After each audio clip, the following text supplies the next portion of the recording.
Buenas noches, mis hermanos y mis amigos. Muy buenas noches, un feliz sábado. Les deseo el profesor Ramón Romero con otra entrega, la continuación del estudio de anoche sobre el espíritu de la profecía. Vamos a pedirle a Dios su bendición mientras oramos de la siguiente manera. Padre mío, Padre nuestro, te agradecemos por los 6 días de labores. Ahora queremos reposar en ti y te pido el silencio a nuestras almas y en todo nuestro entorno. Que tu divina providencia esté con todos en el nombre de Jesús. Amén. Bien, mis hermanos, anoche nos quedamos sobre cómo el don de profecía fue agotado o fue sofocado a partir del siglo IV, cuando el pueblo pequeño luchó para que ese don no siguiera manifestándose en el mundo. Pero, a pesar de esto, había personas de diferentes naciones que estaban recibiendo el influjo de la gracia de Dios para hablar y para enseñar a los demás. Nos quedamos anoche en la Reforma Protestante. En el siglo XVI se presenció la llegada de la Reforma Protestante. Esa Reforma Protestante comienza en Europa. Entre los hugonotes de Francia se manifestó un reavivamiento espiritual de la piedad primitiva. Un escritor de Lorentz escribió lo siguiente con relación al movimiento de reforma que sacudió a Alemania y luego se extendió a los demás países de Europa occidental. Dice así: una rápida y piadosa transformación se produjo en la atareada ciudad. No se pronunciaban palabras obscenas, no se oían groserías profanas entre ellos. Desaparecieron la embriaguez y el desorden. El vicio se ocultó en el monasterio o en el claustro. En todas las fábricas se leían los evangelios como mensajes de lo alto.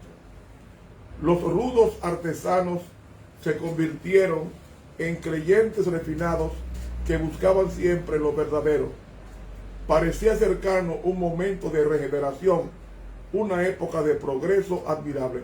Eso está en el libro Estudios Históricos, en la página 250, refiriéndose a la ciudad de Meaux, en Lorentz, como estaba animándose el siglo XVI con la llegada del Espíritu Santo para despertar un profeta. Y entre los hugonotes, los hugonotes eran protestantes franceses, pues entre ellos hubo un marcado interés por las profecías bíblicas. Y en el sudeste de Francia hubo personas que aseguraban tener el don de profecía. Un protestante llamado Caladón de Aulas dijo lo siguiente: he visto un gran número de estas personas inspiradas de toda edad y de ambos sexos. Eran todas personas sin malicia. Hacían muy hermosas exhortaciones, hablando en francés durante la revelación. Algunos mejor, otros peor. Debe observarse que era tan difícil para los campesinos de aquellas regiones dar un discurso en francés como lo sería para un francés que acabase de desembarcar en Inglaterra a hablar inglés. Estudios Históricos, página 183. Así que, mis hermanos, hemos visto que los adversarios de los hugonotes no niegan los hechos de que hubo el don de profecía en los días de los hugonotes. Y mi amigo, en Alemania, durante el apogeo de la Reforma Protestante, surgieron manifestaciones de carácter sobrenatural en algunos cantones del elector Federico de Sajonia. Hubo un fervor en el pueblo alemán al apoyar a Lutero en su lucha por reformar la iglesia, y eso dio como resultado un reavivamiento de la piedad del pueblo. Y saben, algunos tuvieron revelaciones sobrenaturales. Y amigo, Cristo, hablando de los tiempos del fin, advirtió en Mateo 5:15, guardaos de los falsos profetas. Y en Mateo 22:24 nos dice, porque se levantarán falsos cristos y falsos profetas. Hubo profetas falsos porque realmente hubo profetas verdaderos. Siempre la falsificación viene de lo verdadero. Ahora, en el siglo XVI, el siglo del despertar de la iglesia y el movimiento protestante, esto impactó poderosamente en el estudio de la Biblia, porque un gran número de países europeos se convirtió al cristianismo, especialmente al protestantismo, y desde entonces que se comenzó a estudiar la Biblia a partir de Martín Lutero, y estas ser traducidas en diferentes idiomas, y el poder papal quedó debilitado en Europa y sus efectos se iban a sentir en América. Y cuando Francia declaró su revolución en el siglo XVIII, el papado sufrió una herida mortal, porque la revolución de Francia no solo tuvo efectos políticos, sino también religiosos. ¿Por qué? Porque Napoleón Bonaparte quiso transformar el mapa de Europa y fue invadiendo país por país hasta que llegó a Italia. Y al ofrecerse la resistencia, ¿qué hizo Napoleón? Penetró con furia, conquistó a Italia y al mismo Vaticano, y tomó preso al Papa Pío VI, el cual fue llevado a Francia, muriendo en el año 1799. Con la caída del papado se desencadenaron las conciencias de Europa. La Inquisición fue anulada en muchos países. El poder político y religioso del papado fue echado por tierra. Y se comenzó a leer la Biblia. Y la gente comenzó a estudiar profecías. Después de 1798, con la caída del papado, de la supremacía papal. Pero recuerden que el tiempo del fin comenzó precisamente con el cumplimiento de la profecía de los 1260 años que terminaron en 1798, cuando fue destronado el Papa Pío VI y hecho prisionero por Alejandro Berthier por orden de Napoleón Bonaparte. Entonces se comenzó a leer la Biblia a partir de 1800, y al estudiar los libros de Daniel y Apocalipsis se dieron cuenta que la toma del Vaticano por Francia y el hecho de llevar al Papa prisionero cumplía con la profecía de los 1260 años de Apocalipsis. Ahora, después de la caída del papado, hubo un gran despertar religioso. Se movió un montón de personas estudiando a Daniel y Apocalipsis. Y mis hermanos, el siglo XIX fue el momento histórico que Dios señaló para hacer consciente al hombre de que el tiempo del fin había llegado. 33 años después hubo la lluvia de meteoritos que menciona Apocalipsis 6. Y hubo un gran despertar en América y en Europa. En Estados Unidos había un agricultor llamado Guillermo Miller, que en 1831 comenzó a predicar este evangelio de Dresden, y de ahí se extendió a Estados Unidos, en muchos estados. Y en 1843 y 1844 anunció que Cristo vendría. Y este hombre calculó que la purificación del santuario era la purificación del planeta Tierra y no del santuario celestial. Y ese fervor fue compensado con la concesión del don de profecía en los días de Guillermo Miller. Pero mi amigo, Satanás no duerme.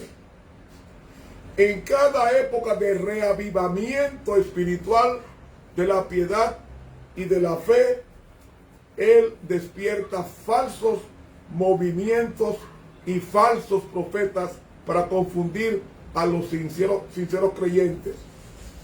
Por ejemplo, en los Estados Unidos, en el siglo XIX, podemos enumerar los falsos profetas que surgieron precisamente en el movimiento milerita o poco antes. Porque aunque usted no lo crea, Satanás estudia las profecías. Y entonces levantó a Anna Lee en 1774, falsa profetisa.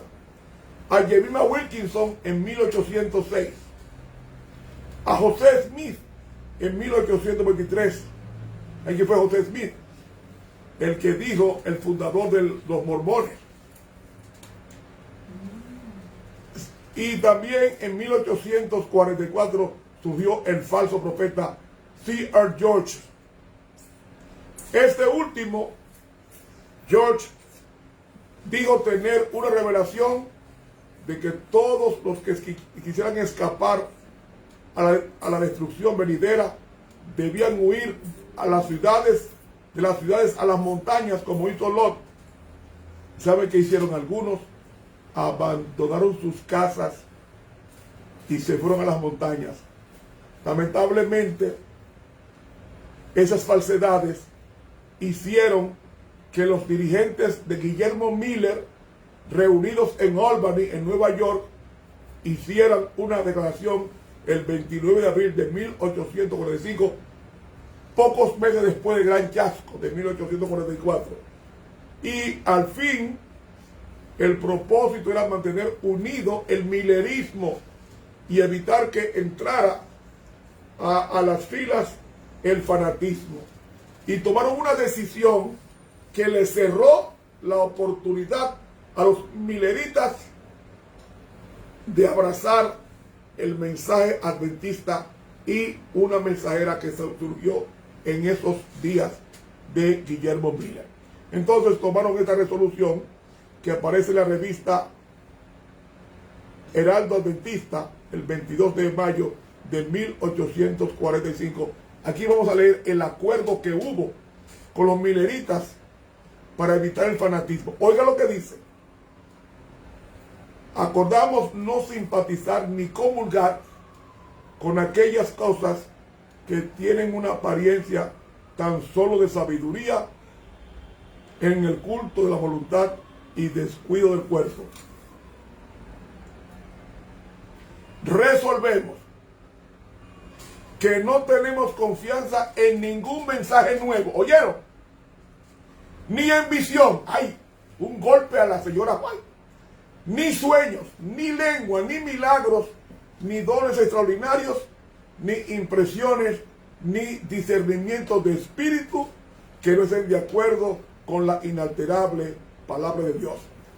The Advent Herald, 22 de mayo de 1845. Ese fue el voto del movimiento millerita después del gran chasco del 22 de octubre. Y mis hermanos, esta declaración cortó toda posibilidad a los seguidores de Guillermo Miller de recibir de parte de Dios las visiones del espíritu de profecía, del mensaje que comenzó a proclamarse en 1844. Amigo, Guillermo Miller se había marginado y sus seguidores de aceptar toda visión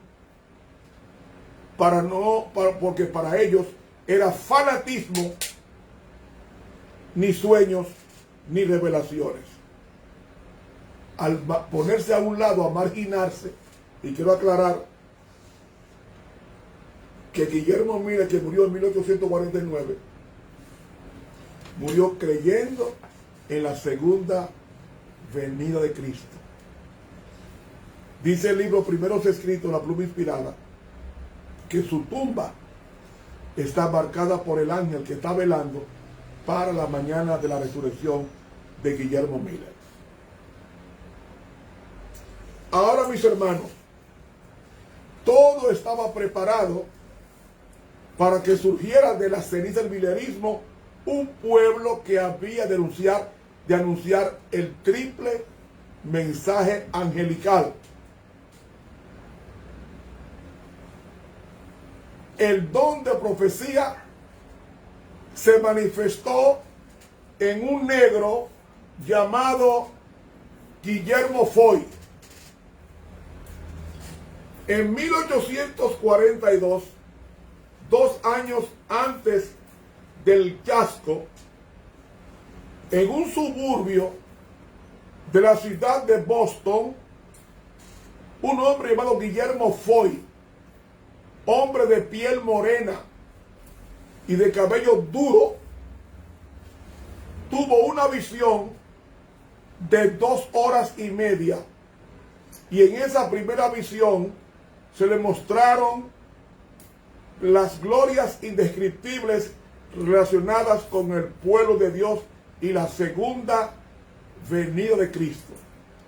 Este hombre, Guillermo Foy, tuvo 4 visiones y que relató 3 de ellas a los hermanos milleritas en Boston y en Portland.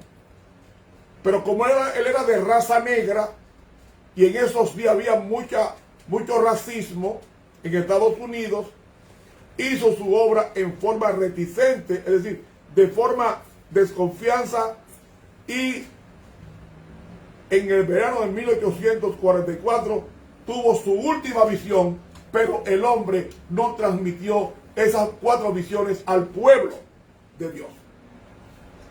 Solamente a unos pocos.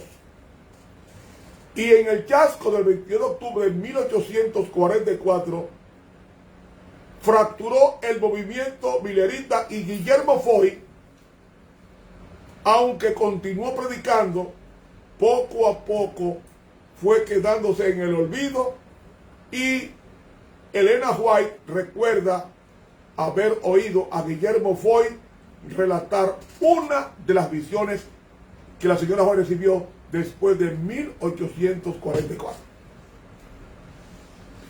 El don de profecía comenzó con un negro en Boston llamado Guillermo Foy, y despreció ese privilegio, ese don. Pero poco antes del gran chasco surge otro hombre en Portland, Maine, cuyo nombre era Hazen Foss. Hazen Foss, Dios le transmitió el don profético que descuidó Guillermo Foy a Hazen Foss. Hazen Foss era blanco,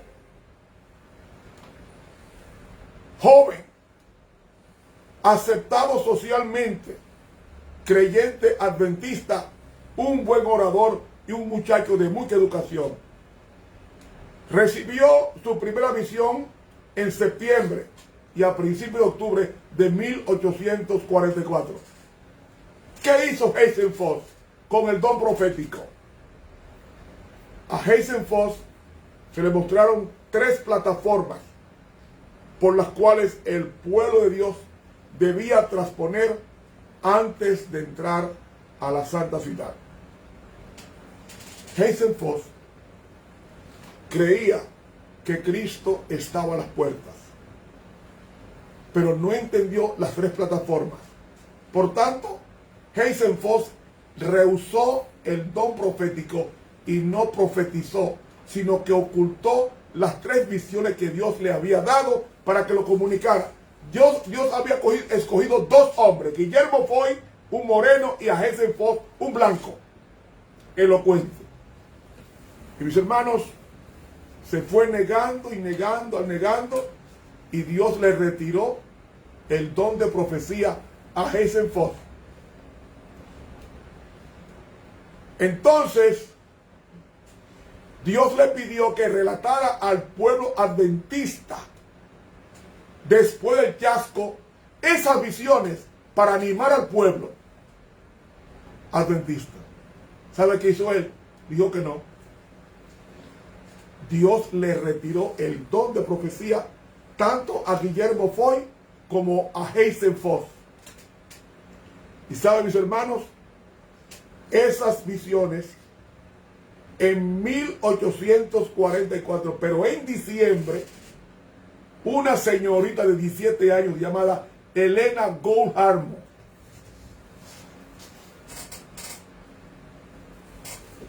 yo fui a esa casa en Portland, Maine, una casa de madera, un casón de 2 plantas. Ahí, reunida ella por la mañana orando, poco antes de irse el año, después de Navidad, estaba ella orando con la familia Haynes, y allí ella fue llevada en visión, y ella escribe las visiones que había recibido Guillermo Foy y Hazen Foss, y se negaron a impartirla, y aquí ella registró esas visiones en este libro llamado Early Writings, o sea, primeros escritos. Este libro, aquí están las visiones de ella. Pues mis hermanos, en 1845 comenzó ella a relatar esas visiones, especialmente a un grupo de hermanos después del chasco, hermanos adventistas. Y cuando comenzó a dar en público, a hablar de las visiones, el resultado, el contenido de ellas, ahí estaba presente Hazen Foss. Y él puso la mano en la cabeza y dijo: óyeme, esa visión que la señorita Helena estaba diciendo en público fueron las mismas visiones que yo recibí. Y me negué a impartirla. Ahora soy hombre perdido. Y salió de la reunión despavorido y se perdió en las calles y más nunca volvió al seno de la iglesia ni a nuestras reuniones, y murió en el olvido. 2 personas, Hazen Foss y Guillermo Foy. El don de profecía estaba descansando sobre una señorita de 17 años llamada Helena Gould Harmon.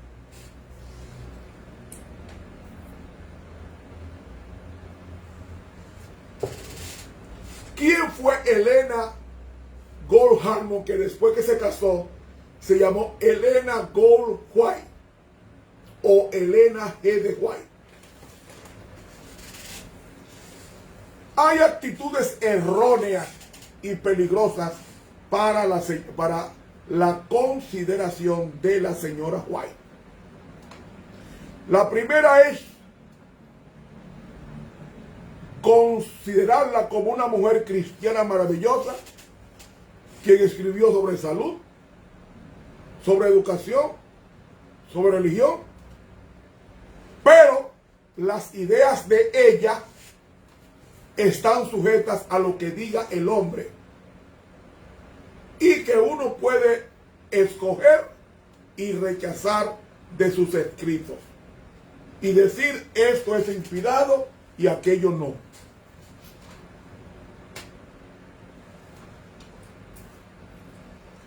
Ese es el peligro de ser selectivo con los escritos de ella.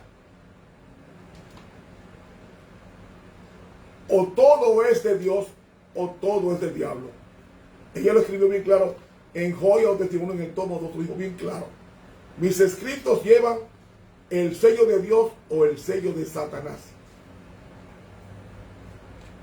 Y la segunda actitud es considerarla como idealista. Hacer de la señora White algo como la Virgen María, solo vegetariana. Ambas razones son erróneas. Erróneas porque al profeta hay que conocerlo en su vida y luego en su mensaje. Un poco de historia para los hermanos de la iglesia que están escuchando o viendo este estudio.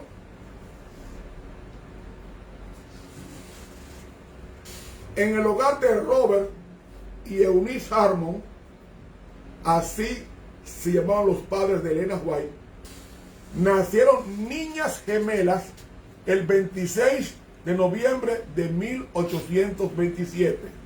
Ellas se llamaban Elena y Elizabeth. Nacieron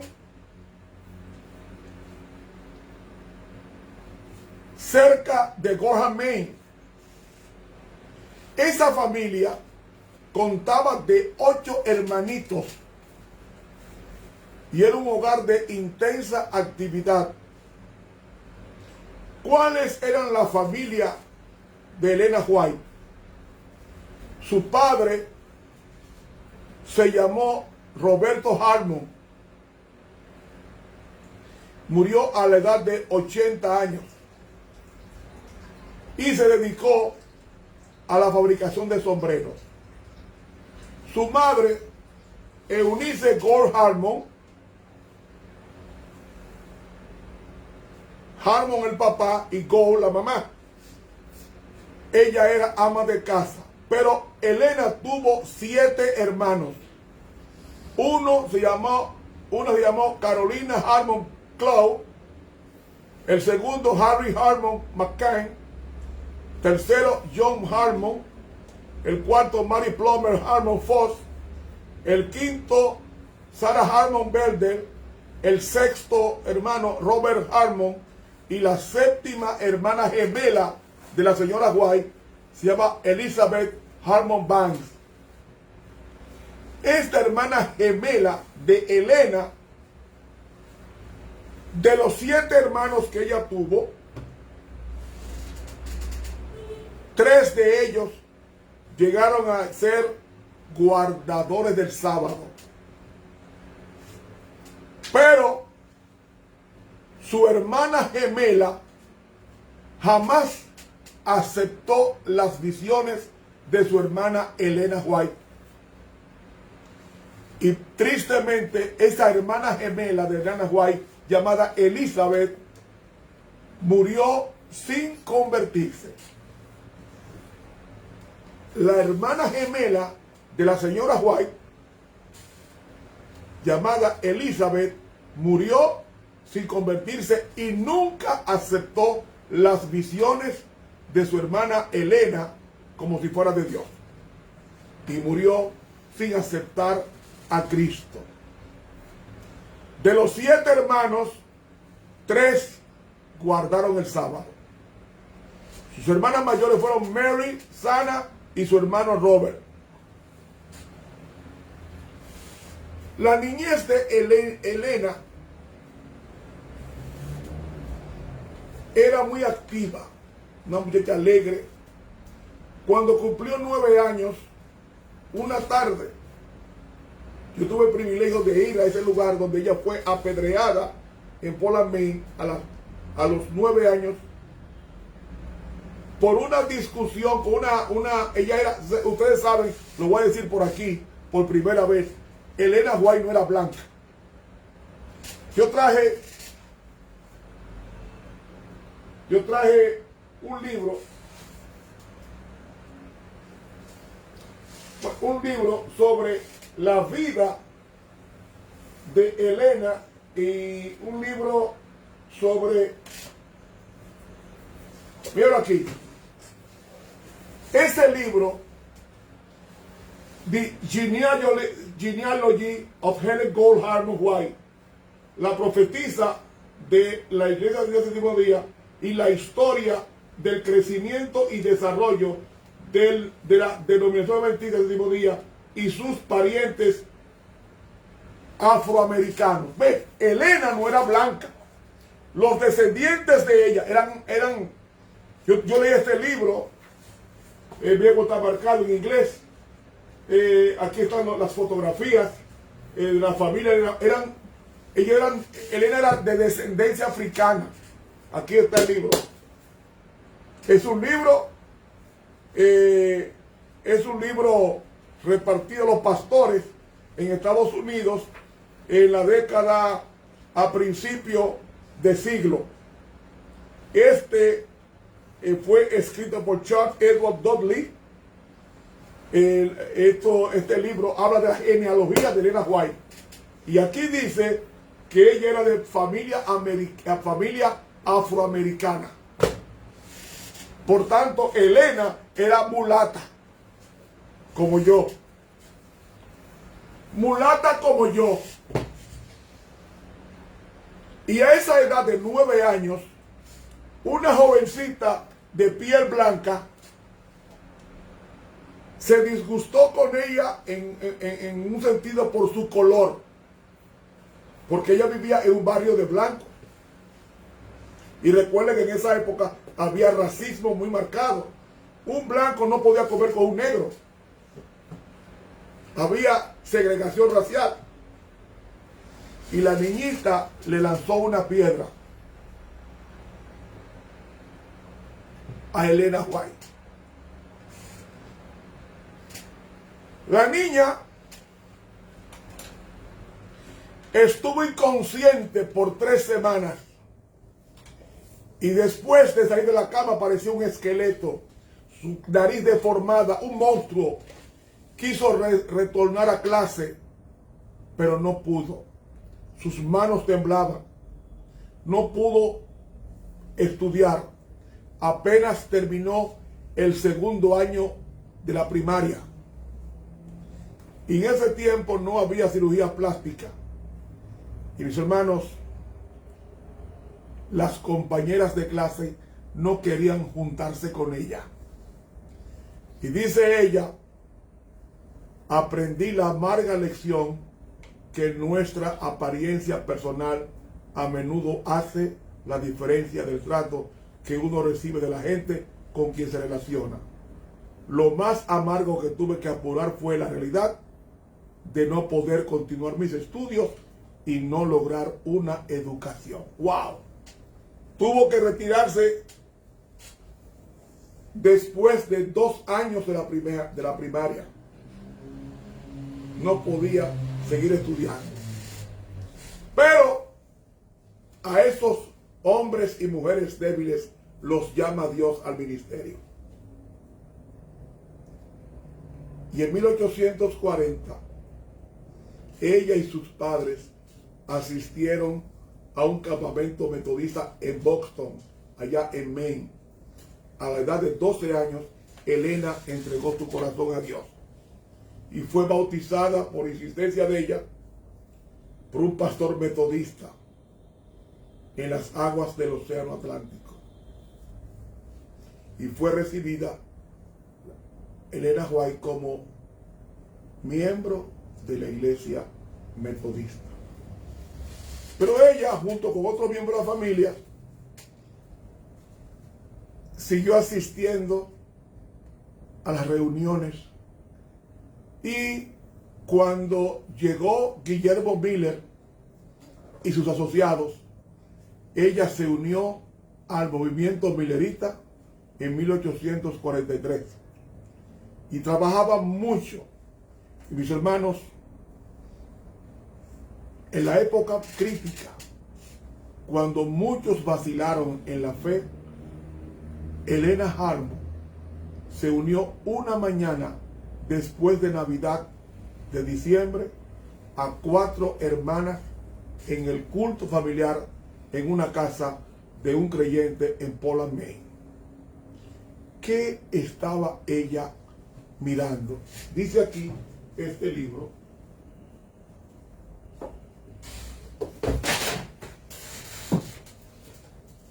En Primeros Escritos, en la página 13, oiga lo que ella pudo ver. Dice aquí: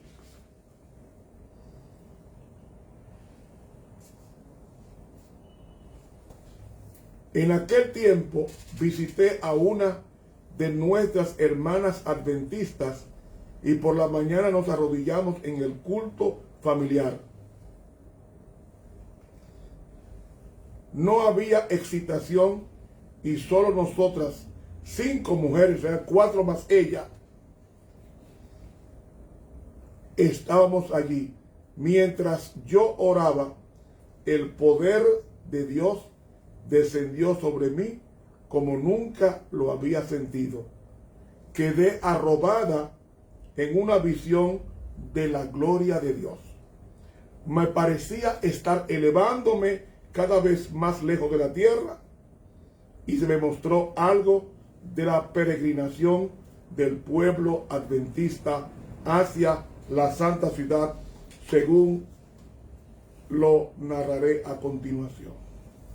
Y entonces ella continúa diciendo, mientras en la página 14, mientras estaba orando ante el altar de la familia, el Espíritu Santo descendió sobre mí y me pareció que me elevaba más y más, muy por encima del tenebroso mundo. Miré hacia la tierra para buscar al pueblo adventista, pero no lo hallé en ninguna parte. Y entonces una voz me dijo, vuelve a mirar un poco más arriba. Alcé los ojos y vi un sendero angosto y recto, trazado muy por encima del mundo. El pueblo adventista andaba por ese sendero en dirección a la ciudad que se veía en su último extremo. En el comienzo del sendero, detrás de los que ya andaban, había una brillante luz que, según me dijo un ángel, era el clamor de medianoche. Esa luz brillaba a todo lo largo del sendero y alumbraba los pies de los caminantes para que no tropezaran.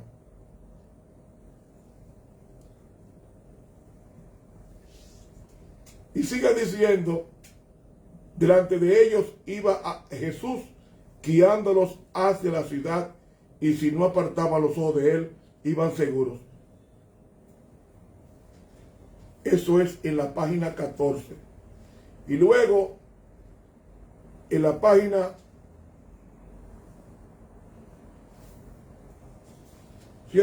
17,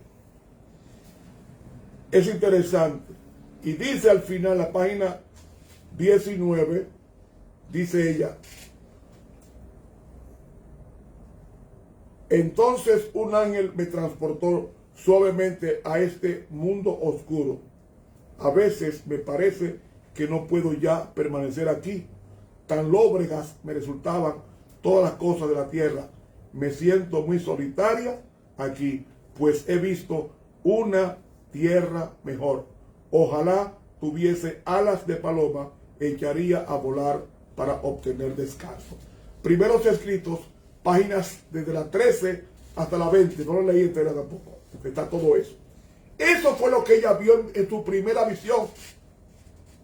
En su primera visión. Y mis hermanos,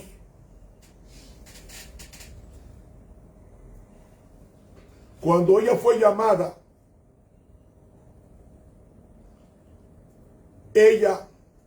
su visión fue aceptada como luz divina. Y ella aceptó la encomienda que al principio dijo, oye, yo soy una mujer que no tengo escuela, soy enferma. Y Dios le dijo, bástate mi gracia. Y ella aceptó el cometido hasta que murió el 16 de julio de 1915. Hermanos, en el mensaje de los 3 ángeles que predicó ella en los años 43 y 44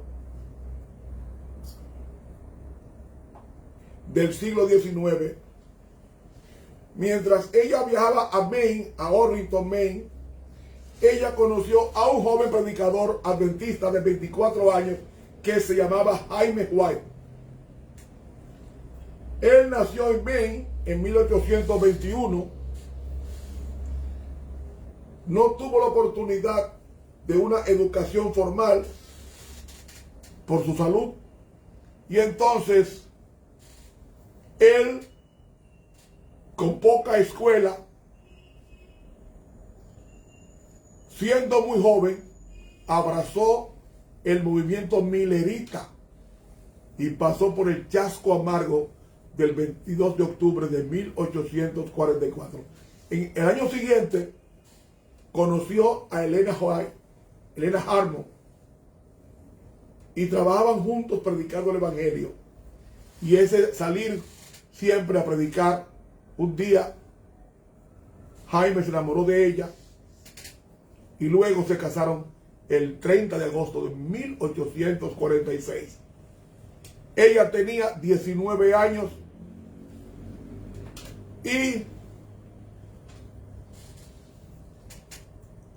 Jaime y Elena fueron esposos por 35 años cuando él murió a la edad de 60 años.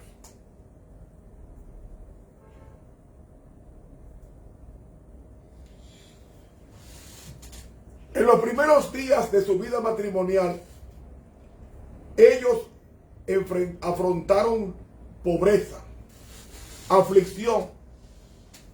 Jaime, que no vivía de diezmo, tenía que predicar, pero mantenerse cortando leña en el bosque o segando heno para ganarse la vida.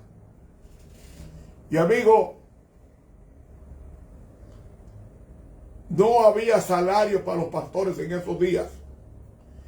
Y durante las primeras semanas de su matrimonio, Jaime y White y Elena estudiaban un folletito de 46 páginas que le regaló José Bay de New Bedford, titulado El séptimo día, sábado, señal perpetua. Y allí, que ella no guardaba el sábado para esa fecha, el Espíritu Santo usó a José Bay, y entonces, después de estudiar este libro en su luna de miel, los dos abrazaron el sábado. Y luego, en una visión que tuvo ella, 6 meses después, el 3 de abril de 1844, ella vio la santidad del sábado en el santuario celestial en visión, y vio que el cuarto mandamiento estaba rodeado por una aureola de luz. Y esta visión le dio un concepto claro de la importancia de la doctrina del sábado y confirmó la creencia de los adventistas en este punto. Usted puede leerlo en el libro Primeros Escritos, en las páginas 32 al 35. Lo dice ella. 32 al 35. Hermanos,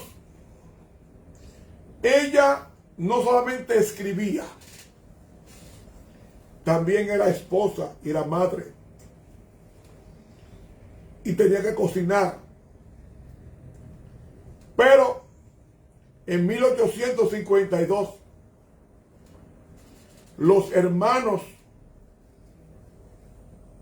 en Rochester la marginaron a ella y a su esposo. Dice en el periodo más crítico, dice, la pobreza nos obligaba a ejercer la más estricta economía. Alquilamos una casa vieja por $175 al año. La imprenta la teníamos en la misma casa. Si no hubiese sido por esto, hubiésemos tenido que pagar $50 por un cuarto para oficina. Se hubieran reído al ver nuestros muebles. Compramos 2 armaduras de camas viejas por 25 centavos cada una. Mi esposo me consiguió 6 sillas viejas. Ninguna de ellas se parecía a la otra. Pagó $1 por ellas. La mantequilla era tan cara que no la compramos. Ni siquiera papas podíamos comprar. Sin embargo, vivimos dispuestos a sufrir privaciones por amor a la causa de Dios. Esto está en el libro Notas Biográficas, página 157 de Elena White. Este movimiento adventista surgió con el auxilio del don de profecía. Y tantos enemigos que tiene esta iglesia. Enemigos de adentro.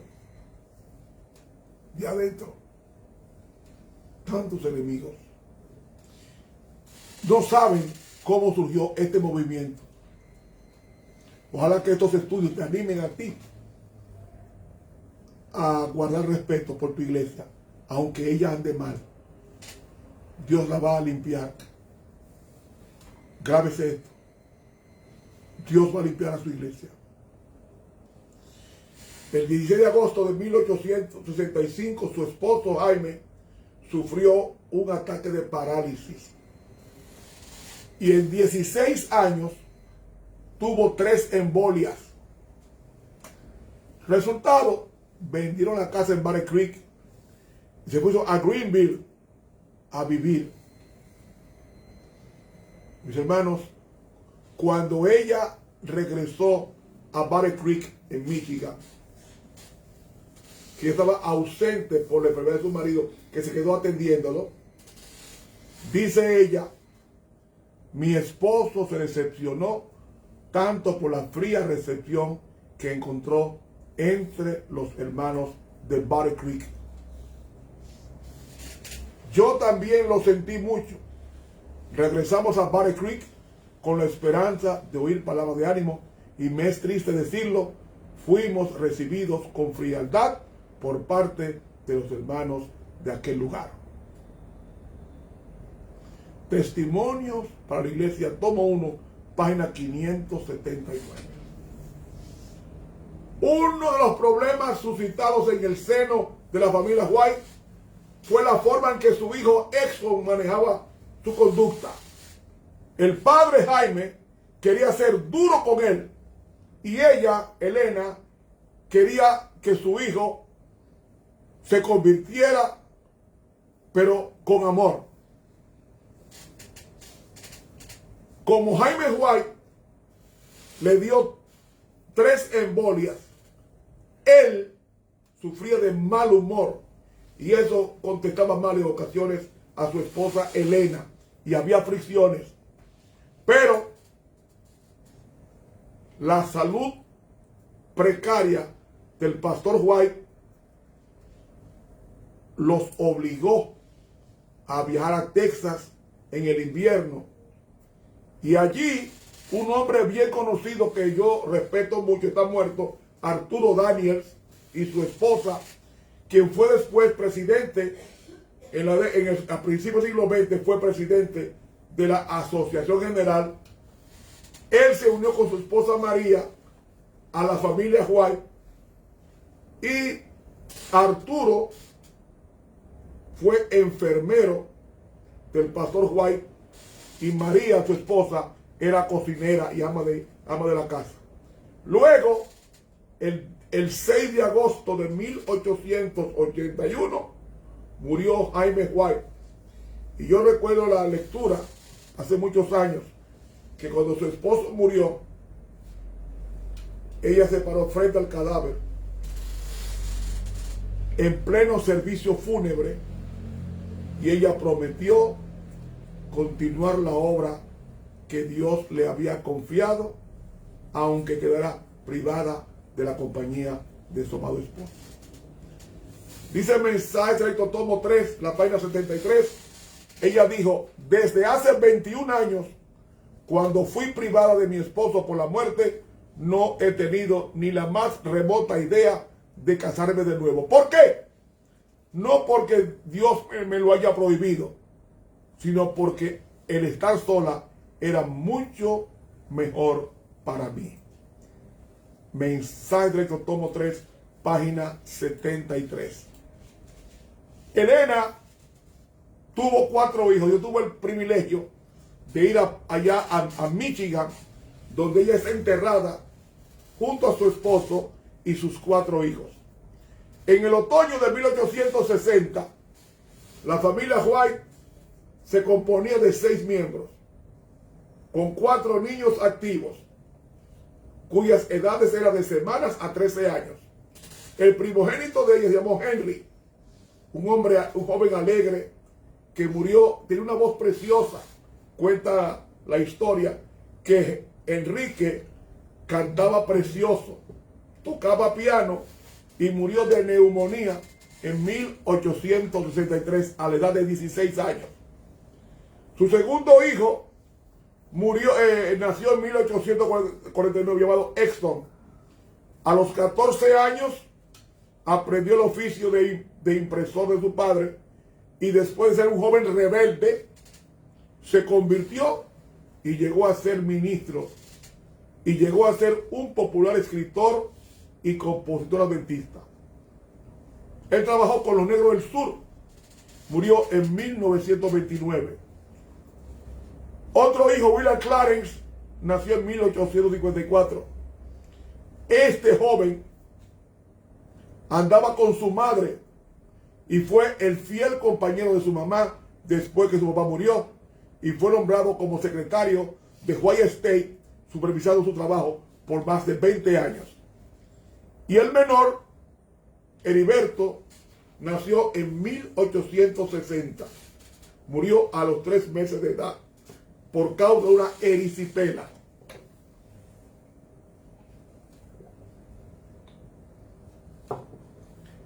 La erisipela es una enfermedad contagiosa caracterizada por la inflamación de la piel que afecta sobre todo a la dermis y se coloca y se localiza con frecuencia en la cara. Y como madre tenía que dejar a sus hijos atender a otra persona para poder llevar este mensaje al mundo entero. En sus años de vejez, su hogar fue refugio para muchos huérfanos. Ella nunca adoptó un niño, pero aconsejó que lo hiciera. El número de los que vivían en la casa de Joanna White fueron 16 personas. Y esa casa se caracterizó la disciplina en el hogar hasta que ella murió el 16 de julio de 1915, cuando una mañana de sábado, viviendo ella en Santa Elena, en California, en una casa de 2 pisos de madera. En esa casa, el testimonio del vecindario era, que está por escrito el testimonio, ellos dicen que en la habitación donde ella escribía,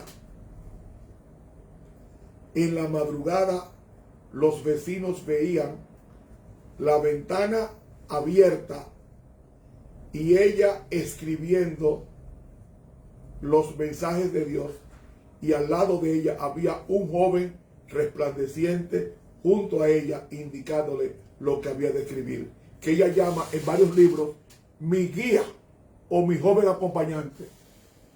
Era un ángel que estaba con ella. Y ese cuarto se llenaba de luz. Ella, un sábado por la mañana de 1915, tropezó en su propia casa y cayó. Se fracturó el fémur. Eso trajo complicaciones, serias complicaciones.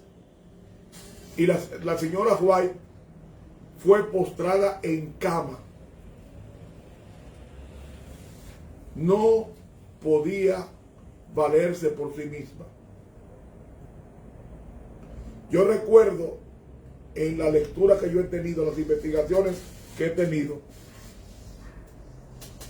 ella en su cuarto tenía siempre una silla vacía. Esa silla vacía era que todas las tardes venía Jesucristo y se sentaba a su cabecera en la silla. Y ella se pasaba hablando con Jesús sentado en la silla hasta que se despedía. Y el 16, poco antes de perder el conocimiento, ella dijo: yo sé en quién he creído. Fueron sus últimas palabras y entró en inconsciencia.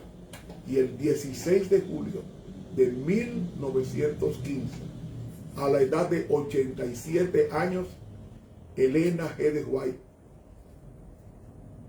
expira.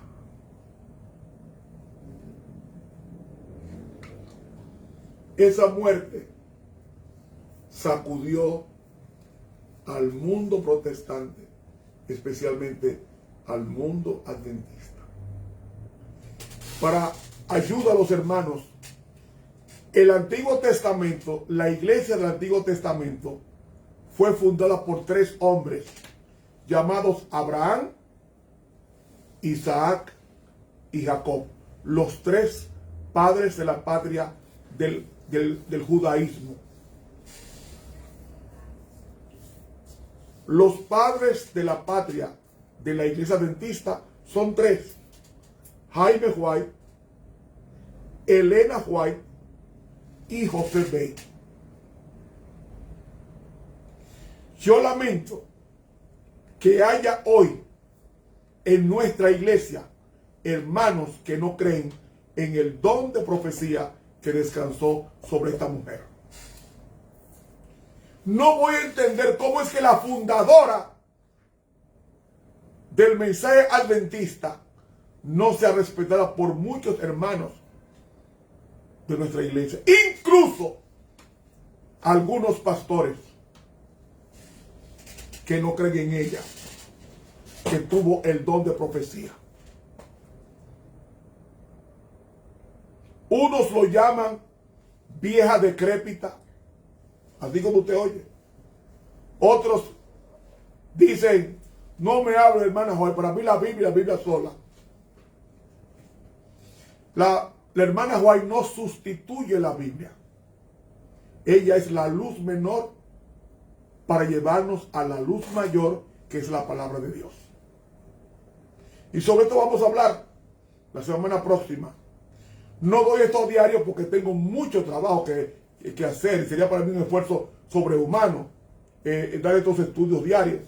Tengo que grabar la lección de escuela sabática, tengo que hacer otras cosas, y mi vida privada espiritual tengo que alimentarla.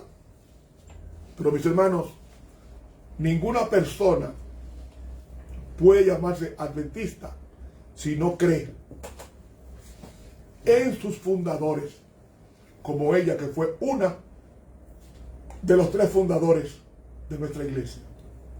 Y da pena. Todo eso libros que venga a vivir, todo eso color vino, todo eso y todo eso marrón, todos esos son los libros de Paraguay. Todos que yo he leído, he investigado, he subrayado, y tengo un profundo respeto por el don de profecía. Y perdónenme esto que voy a decir: gasté un dinero a fines del siglo XX. Me fui a Estados Unidos y fui a la Universidad de Andrews y me preparé y estudié, investigué sobre el origen del don de profecía. Fui a los lugares desde Miami hasta Michigan por tierra por carretera nos fuimos investigando la vida de esta mujer. Y puedo decirles, esta mujer la usó Dios. Estuvo en los lugares donde ella predicaba, donde sostuvo la Biblia por más de 1 hora, con un peso elevadísimo, con más de 50 libros en la mano, sin bajarlo. Y sus libros están hablando hoy si fue mensaje de Dios o no. Y me da pena que hay hermanos hoy día que no crean que el don de profecía residió en esta mujer. 70 años de ministerio profético, más de 2000 visiones y revelaciones, y todo se ha cumplido tal como ella lo dijo. Que de eso vamos a hablar la semana próxima. Hermanos, usted está en la iglesia correcta. No se salga de ella. Esta iglesia tiene el don de profecía. Y no ha terminado con ella. ¿Sabe por qué no ha terminado con ella? Porque en la lluvia tardía se va a manifestar el don de profecía en muchas personas, predicando el triple mensaje angelical y predicando el fuerte pregón. El don de profecía va a terminar cuando termine el tiempo de gracia. Ahí cesará el don de profecía que Dios se lo dio a Elena, pero también se lo va a dar a otros que van a predicar la lluvia tardía, el fuerte pregón y la terminación de la obra. Quizás sea más de uno. Pero mis hermanos, seamos fieles a Dios. Mantengámonos en esta iglesia. Aquí que está todo. Cómo comer, cómo vestir, cómo hablar, cómo todo está en esta iglesia. En los escritos inspirados del don de profecía manifestado en Elena White. Vamos a orar para continuar la semana próxima con este estudio. Tan pronto termine, voy a mandar este estudio a mi página contestando.net. Ahí, este estudio, cuando dentro de 5 minutos voy a estar en la página, arriba va a encontrar una sección a la derecha que dice Live Facebook, o sea, Facebook en vivo. Le da un clic y va a encontrar el estudio de hoy, el de anoche y los otros estudios en video. Vamos a orar. Padre, terminé por hoy mi trabajo. Te toca a ti ahora convencer de pecado, de justicia y de juicio a los oyentes. Levanta el ánimo y la seriedad en confiar en tu palabra y en el don de profecía. Danos una noche de paz con Cristo. Y mañana, cuando vayamos a la iglesia, lo hagamos con una profunda convicción de que estamos en la iglesia correcta. Danos la bendición de Dios y a todos los hermanos en el bendito y glorioso nombre de Cristo Jesús. Amén. Muchas gracias. Dios los bendiga. Hasta la próxima semana. Si Dios lo permite, te habló el profesor Ramón Romero. Buenas noches.